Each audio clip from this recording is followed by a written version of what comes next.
A Christian health nonprofit turned out to be super for profit, and it defrauded thousands of people of tens of millions of dollars. Naturally. Liberty HealthShare started out humbly enough as what's called a healthcare sharing ministry. So what is that? A healthcare sharing ministry is basically a pool of money that members, usually of a similar belief system, can contribute to so that whenever a member needs help paying healthcare bills, the money in the pool can be used to do so. Sounds a lot like healthcare, but it's technically not.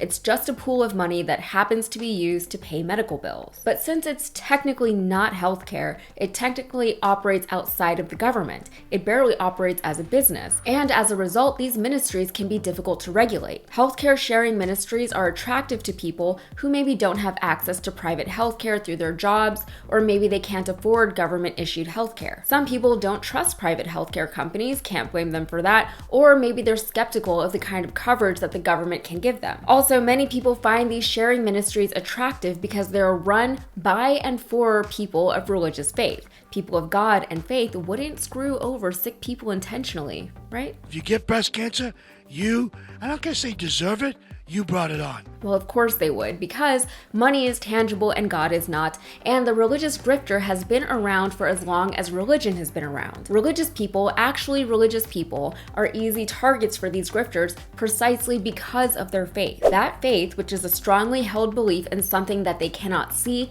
touch, or prove is real, makes them incredibly vulnerable and incredibly trusting. They think they have some sort of esoteric knowledge that they've been blessed to be privy to. They think they understand the world and its people better, or at least differently than non-religious people do. So naturally, they seek out others like them who presumably share that same understanding of the world and its people. They trust those that they believe think like they do. Religious grifting is also particularly attractive in this country because of our separation of church and state. And while it doesn't always work out so well for us secular folk, it grants religious institutions incredible freedoms to the point that they can practically operate outside of the law on the grounds of their religious beliefs. In the case of Liberty HealthShare, that's exactly what they did. Anytime government authorities threatened to look into its operations, the ministry cried religious persecution, and it was, for the most part, left alone. That lack of oversight resulted in thousands of people losing tens of millions of dollars, all while the family behind the scam enriched themselves purchasing a wedding venue, a private airline, a bank, a winery turned cannabis farm, and more. Now, it started off as what it said it was, just a pool of money where members could contribute to each other's healthcare bills. At first,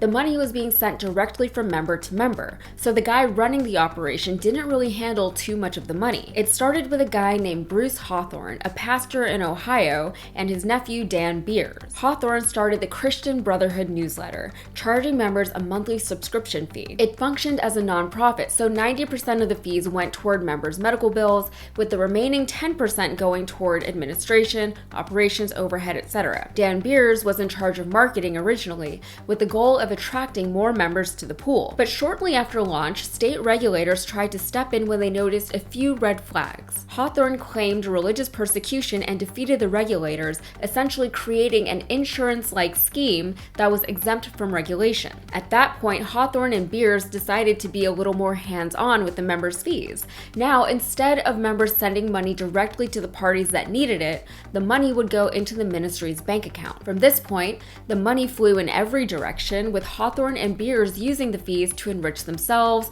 their family members and friends, and their numerous business ventures. When members' medical bills weren't getting paid anymore, Beers basically said that there weren't enough members contributing to the pool and that the fees weren't high enough to cover all of the medical costs. In 2004, Beers was tried for fraud and unjust enrichment by the state attorney general's office and was found guilty unanimously by a jury. He would go on to have a series of other related legal battles, even serving time in prison. While he was in prison, his wife divorced him. Hawthorne didn't serve jail time, but he was ordered to pay $4.6 million by the court.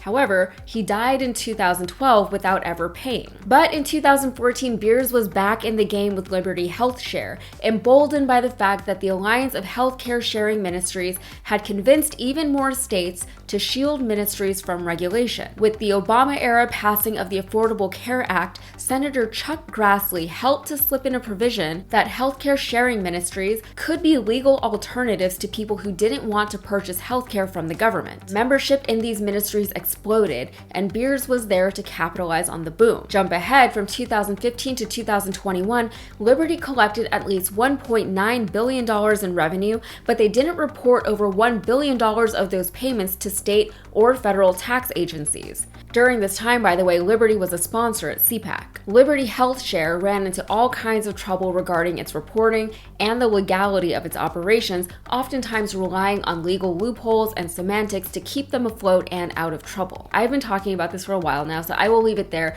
There's so much more to this story than what I've covered, so I encourage you to read the full article about this in ProPublica. The details are really quite salacious, and it's a really long article. But the moral of this story is, as it always is, to be careful of who you trust and who you give your money to. And if anyone claims to be doing anything in the name of Jesus or God or whoever, maybe be a little bit extra skeptical. As I said earlier, religious grifting is nothing new, and it likely won't go away anytime soon. But while new fraud victims are born every day, the rest of us can at least try to learn from the mistakes of others. All right, that's it for me. If you got anything out of this, please like and subscribe, and be sure to follow me on Instagram and TikTok. Thank you.